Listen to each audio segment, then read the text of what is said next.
I am so excited to see you. Welcome back to another of our weekly live broadcast, Ask Me Anything social media question sessions. I'm so excited because we're going to be talking all about how long your YouTube videos should be. We're going to be talking about how to make sure your videos don't actually sound like lectures.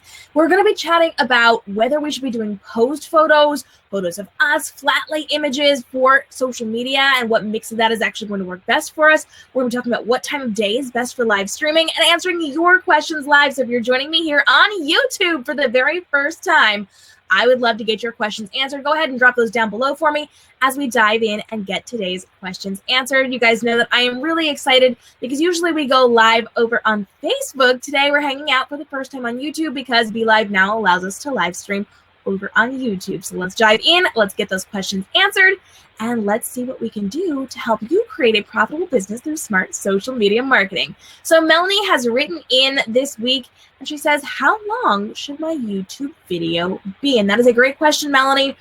With YouTube videos and with any videos, we have to take a couple of different things in mind as we are doing this.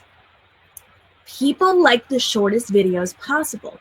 They like to be able to watch something quickly, consume that content, and move forward with their life. Usually what they're doing when they're watching videos is finding answers to a question that they have, unless it's something entertaining. But we also have to be mindful of the social media algorithms on YouTube, on Facebook, on Instagram. All of these platforms want us to keep people on their platform longer than the other people on the platform. So when we actually decide how long we're creating our videos, we need to keep in mind that it should be as short as possible to get all of the valuable information in there. So don't skimp on your information, but also don't add in a lot of fluff. And then however long you happen to make it, make sure you pack it full of great content. Melanie is hanging out with us. Hey girl, excited to see you. Let me know, how long do you typically run your YouTube videos for? Drop down in the comments and let me know.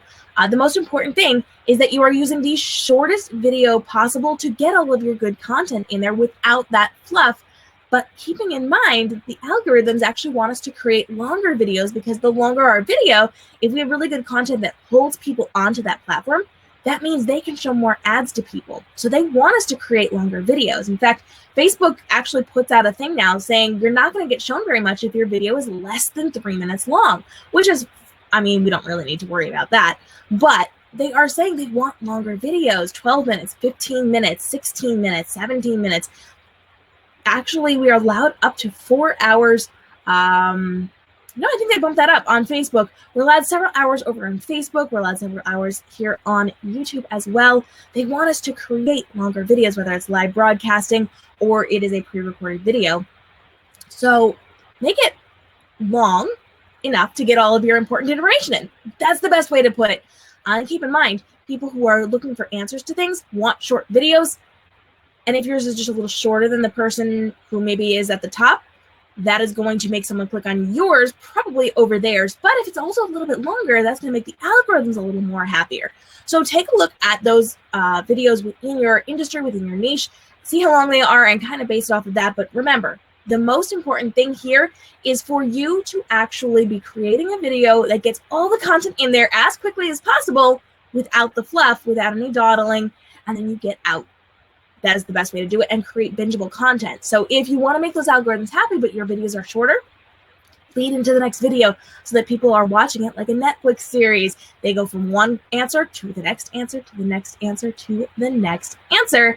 And that is how we get people to watch more of our content over on YouTube, on Facebook, on all those fun, fabulous platforms. We did hear from the fabulous Kat Elizabeth. She says, so many great tips. I love that you focus on content creation, photography side, as this gets talked about less, even though quality content is the most important part of Instagram. That was left on one of our videos this week where we were talking specifically about how to create flat lay images to market yourself over on Instagram, market your business, the things that you're promoting, the products that you are creating. And we're talking all about how to do that from a professional photographer and videographer standpoint without the professional equipment or the professional price tag. So for the next couple of episodes, I'm going to be breaking down everything you need to know about how to up your photography game and do better over on social media. You can actually hit the subscribe and notification bell right here on YouTube so that you never miss one of these episodes. Whoa, I put it to the right side, right there. check out that subscribe button. And make sure that you are joining us for all of these episodes. I'm glad that you are appreciative of these photography side of things, because that really is important when you are planning out what you are doing with your social media strategy, because a lot of people don't talk about that, and that is something that's super important. Elle's in the comments hanging out. She says, I try to keep things short and sweet, between 5 to 10 minutes for your videos. And that usually is a pretty good place to have those, especially in your industry. I know Elle is a fantastic author, and this is more of an entertainment type video as opposed to an educational type video for her, except she's educating on her books, but it's more on the entertainment side. So that's usually good for entertainment videos. But we also, Elle happens to be my co-host on Young Adult Edition, which is a weekly bookish talk show. We tend to go around an hour, and we get really, really great feedback from that, but it's a completely different context of videos. So it depends on what type of video you're creating. As long as you are doing as short as you possibly can to get all that information in there, really good way to do it. Elle has written in this week. She says, my organic photos, not the posed or setup ones, perform better than my posed flat lay photos. Should I run with that, or should I train my followers to like the other photos, or should I have a mix of those? So Alyssa is asking, when she is taking photos, should they be pictures of her? Should they be more candid? Should they be more lifestyle, or should they be very posy? Should they be more the flat lay type images? And Alyssa, it really comes down to your industry. Each industry and each niche is going to be very different. So you have to see what works for them and what works for your business. I know for you, you are a candle maker, and so a lot of what you are doing is showing off your candles. And so for you, you're going to need photos of yourself and your candles, yourself lifestyle, your candles lifestyle. So I want to see them sitting on the side table next to the couch with the blanket and the book, and like, here's how you can set up a cozy corner to read your books, or here's a great way that you can use your candle in the bathroom when you are doing a fun spa day bath time for yourself. I want to see those lifestyle images of those. But then I also really want to see those flat lay images. That's going to be really important to you, because you are promoting a product and you are promoting yourself as the creator of this product. So for you, for someone who is showing off that this is a personal business, this is a business that you are running and creating on your own, and your products, you want to make sure you have a mix of those. Now, it does depend on the industry. It depends on the hashtags that you're using. But people are going to lean a little bit more toward those personal images. So pictures with your face in it, pictures of you holding the candles, not even necessarily having your face in it, but like if you did a close-up of you holding a coffee mug with your candle in the background, that's going to perform really well for you. Colors also matter very strongly over on Instagram. So pinks, light tans, whites, soft yellows, all of those go really, really well on Instagram. But for you, for candles, I've actually noticed, because I've studied the industry, because I have some fabulous people in my life who are candle creators, those dark wood tones really matter when it comes to promoting candles. So that's a great, especially if they're lighter colored candles, it makes them pop. So anything soft and dreamy and pastel colors, those pinks, those tans, the whites, the tans, which I said, the yellows, the creams, that's all going to be really good for you in Instagram in general. But the darker tones are also going to be really good for promoting your candles, because it's going to make those pop and it's going to look really nice and organic like. So I highly recommend that you do a lot of flat lay images, but also make sure that you are in a lot of your images. So I say a healthy balance of those two for you in particular. And if you're finding that people are not necessarily loving one specific type of your photo, what you can do is either strongly lean into what they do like, because they are going to tell you what they like, or you can up your game with the one that isn't getting as much love. So if you find you're not getting as much love for your flat lay images, maybe it's time to mix up your flat lay images just a little bit, test those out, try some new things, learn some tips and tricks. Shout out to my series, which is out right now and going on for the next couple of episodes here on the YouTube channel. You can up your game that way. Creative and professional ways of doing photography without the pro equipment or price tag, and learn and expand and see what people are going to react better to. Maybe they don't like flat lays. Maybe they want those lifestyle images. Learn what your people are doing and then lean strongly into it. But just because you're leaning into one particular area does not mean you should forget about the other area. You want to make sure that you have all of those covered. All right. Melanie's in the comments saying, my videos are usually 3 to 4 minutes, but I need to work on better content. Hey, that is the key there, right? Always, always, always be striving for better content. Eli joined us this week over on the YouTube page. He said, I never heard of flat lays. So much to learn. Thanks for this. Well, you're welcome, Eli. Flat lays are incredibly important. Eli is actually a really cool realtor down in North Carolina. And this would be really fun because he can show off what the houses look like. So you can do like a tabletop deskscape image within the houses that you're selling. You can put local maps. You can put local attractions. You can do pictures of the local cafes. Like all of these things are going to be really, really good for you as a realtor, Eli. So thanks for checking out that video. Loving on the flat lays. And I can't wait to see how you implement this into your marketing strategy as well. Now, if you've got questions, I would love to hear from you. Go ahead and drop those down in the comments below. I am here hanging out with you guys for just a couple of minutes, answering your questions. 20 minutes every Wednesday. We do go live, usually on Facebook, but this week we're hanging out here on YouTube as we are checking out the brand new feature that BeLive has unveiled to us in beta today. So I want to hear from you guys. The more you chat with me, the more I'll know that this is actually working and the better feedback that I can give to them. Mel has written in this week. She says, when I created videos before, I felt like I was more lecturing than interacting with the viewers. Will it just take practice for me to move into an interactive way to relate my information, or do you have a tip that would move me from lecture mode? So this is a great question, Mel. People do tend to jump on their videos and their live broadcasts, and if they're not interacting face-to-face with someone, if they don't have that immediate feedback, sometimes they can lean a little bit more toward the lecture side of things. And so then you have to figure out how to make it a little more interactive. Now, I did clarify with Melanie if she wanted to talk about pre-recorded videos or if she wanted to talk about live videos, and she kind of wants a little bit of both. So let's dive in and let's chat about this. If you are on a live broadcast like we are right now, you actually have the ability to interact with people. So I want you to be giving them very strong calls to action. Ask them to leave comments. Ask them to leave questions and then interact with them in that form. If you are doing a pre-recorded video, sometimes you're going to be answering a fan question in there. I know Melanie is an author and sometimes she answers fan questions, but sometimes it really is about delivering information. And when you do that, you have to make sure that you do it in a way that kind of draws people in. If you're very quiet, if you're soft-spoken, if you're not really energetic when you're doing your videos, people may not stick around. So you want to make sure that you are peppy, you are exciting, you are using a lot of inflection in your voice. Maybe you want to talk with your hands just a little bit. We don't want to go crazy because it's a video.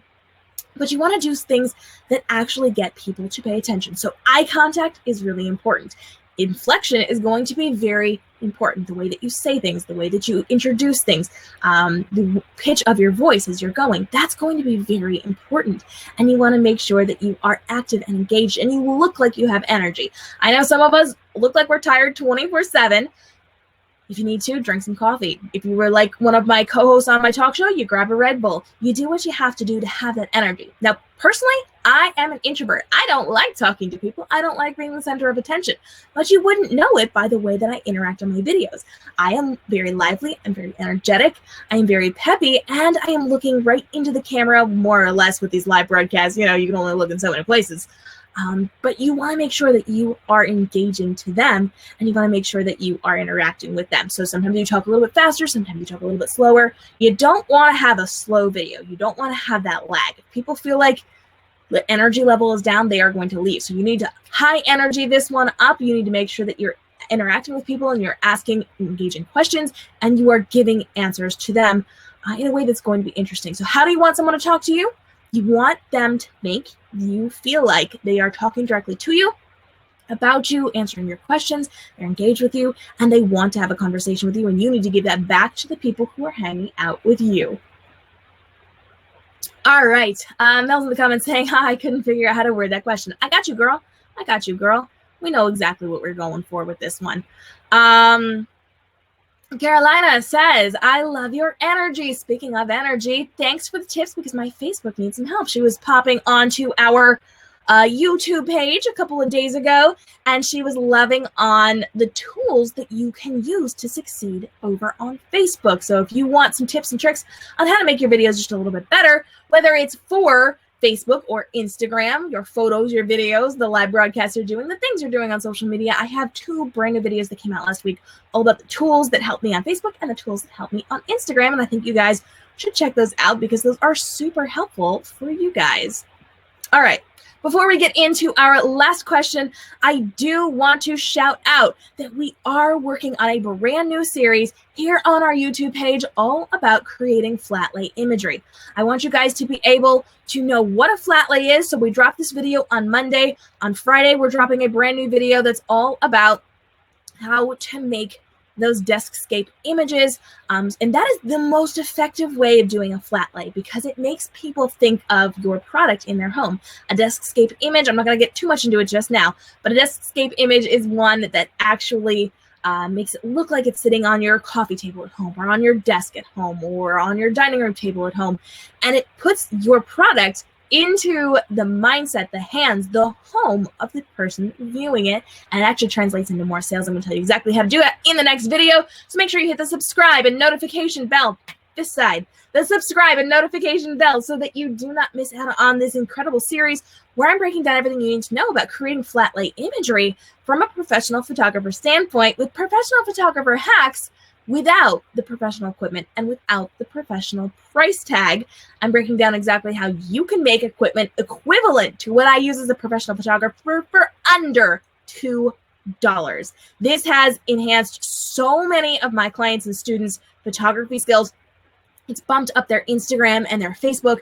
It's gotten their social media to the point where they are succeeding and getting people to come to them because of the pictures that they are putting out there. And I'm showing you exactly how to do this in this brand new series where we're talking all about flat lay images. So make sure you hit the subscribe and notification bell so that you do not miss out on this as we are going and continuing with this series over the next couple of weeks. I'm super excited for this one. And we've got some really cool stuff going on within what we're doing here on YouTube. So give me a shout out if you are loving this. Elle says, I struggled with lives still. Yeah, sometimes it takes a little bit of practice. It really does. Elle is actually one of my co-hosts on my talk show, my bookish talk show every Monday. And I've watched her progress week to week to week to week, and she's picking up tips and tricks along the way. And sometimes all you have to do is keep practicing. Yes, it can be a struggle at first, but the better you the more you jump into it, the better you're going to be doing. And I highly recommend practicing. And the cool thing about Be Live, if you guys have watched my Be Live videos, they actually allow you to record off screen. So you can practice and then watch back what you're doing, and you'll know where your buttons are, the things that you were putting up on the screen, all those fun, fabulous things. And now we have the ability to live broadcast right here on YouTube as well. So I'm so excited. Check out those videos because that's actually going to be super helpful to you. They're on the channel. I'll link them down in the comments below after the live. So that you guys can grow with what you're doing on your live broadcast too and make it so much easier on yourself. Seriously, we are answering one more question that was written in. If you've got a question for me, now's the great time to drop that because we're only going to be on for another couple of minutes as we are answering our last question that was written in for this week that we are answering live on air today. And of course, we'll be back next week for another episode of 20 minutes of a live Ask Me Anything where you can ask me anything social media related and I will do my best to answer it for you. Amber wrote in and she says, how do you know what time of day is best to go live? This is a great question. I love this question. Here's the deal. You need to study your fans. Who are they? When are they around? You got to be aware of who your ideal client is. So for Amber, I know she is an author and she actually has to study who her readers are. So are they, she's a young adult author. So she's got a lot of teen authors, but she also has a lot of stay-at-home authors. No, she has a lot of teen fans. She has a lot of stay-at-home mom fans, and she has a lot of older generation retired fans. I know this because I also am an author, and these are my people. And so she needs to be aware of who her fans are and when they're available to be online. Are people available during the school day? Probably not. Are people available during the work day? Probably not. You will, of course, have those stay-at-home moms. You'll have the retirees. You will have people who are on their day off who will be available, but will all of those people be available? Probably not. So when are people available? Typically, when you're posting, and this goes for any social media, whether it is live streaming or posting photos or videos or whatever it happens to be, you need to be aware that people are going to be around typically before work or school starts. Maybe not the best time to live stream as people are getting ready, but also could potentially be a really good time to live stream as people are getting ready. Lunch breaks tend to be really good. After school tends to be really good if you are working with a younger crowd. After work tends to be a little bit hard for people who are in the parent stage of life because they will get home from work and they have to take care of their children. Dinner time, very hard, but right before primetime TV or during primetime TV tends to be really good to get people's attention. A lot of people love to watch their primetime TV. So if you jump on a live broadcast like an hour before that primetime television starts, you're probably going to do really well. If you are posting things as opposed to live broadcasting during TV time is a great time because what do people do on commercials?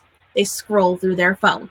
So you have to be aware of who your clients are and when they are available to watch you go live. So when are the best times? When your people are available, before, in the middle of on their break, or after the work day, the school day, all those fun, fabulous things. And then in the evening tend to be really good as well.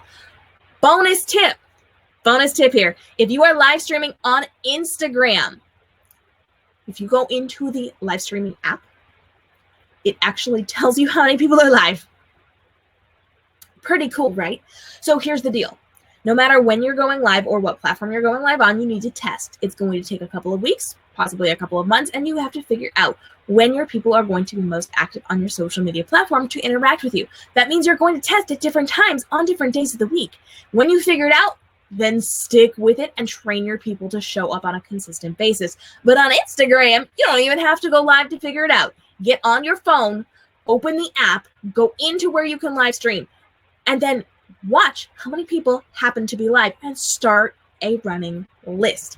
Actually grab a graph, which, yes, I actually have available for free on my website. You should check that out, where you can find out when people are most likely to be on and engage with your content. So start watching those numbers. Figure out when people are going to be live or active on that platform at that particular time, and then start testing at that time on different days and change it up just a little bit by a couple of minutes and see when people show up. It always requires testing, but the more testing you do, the more likely you are to know. And then as soon as you have it, train your people to show up. My talk show, Monday mornings, 10 a.m. every single Monday without fail. We are live with my co-host talking about book world things in my author life. I am live every Wednesday at 3 p.m. designing a live book cover in my book cover group. They know to show up, and they show up. I am live here every Wednesday answering these questions, and you guys know to show up for that. So figure out when you're doing it, train your people to show up, and they will show up. All right. We've had a great time today chatting all about social media strategy. If you've got questions, I would love for you to go ahead and drop those down below. I will get those answered in next week's episode, or as many as possible answered in next week's episode, or I may just create a special episode just for your question if it is so dang good that I want to build it out for you. So make sure you are hitting me up with those.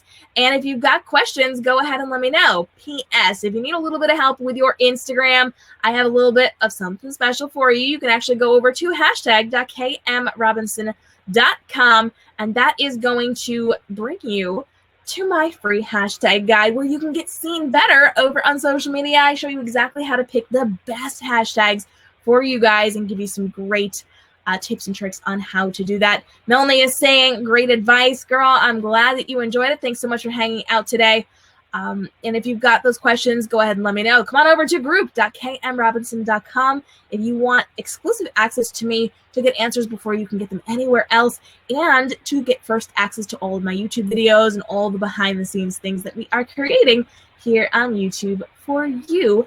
And you can come hang out, kmrobinson.com, for all of the fun, and at kmrobinson social on the social media platforms to hang out, ask your questions, get your answers, get behind-the-scenes tutorials, and all those fun, fabulous things that help you to create a profitable business through smart social media marketing. Thank you guys so much for joining me. I will see you again next week as we hang out for another Ask Me Anything social media style Q&A right here on YouTube Live.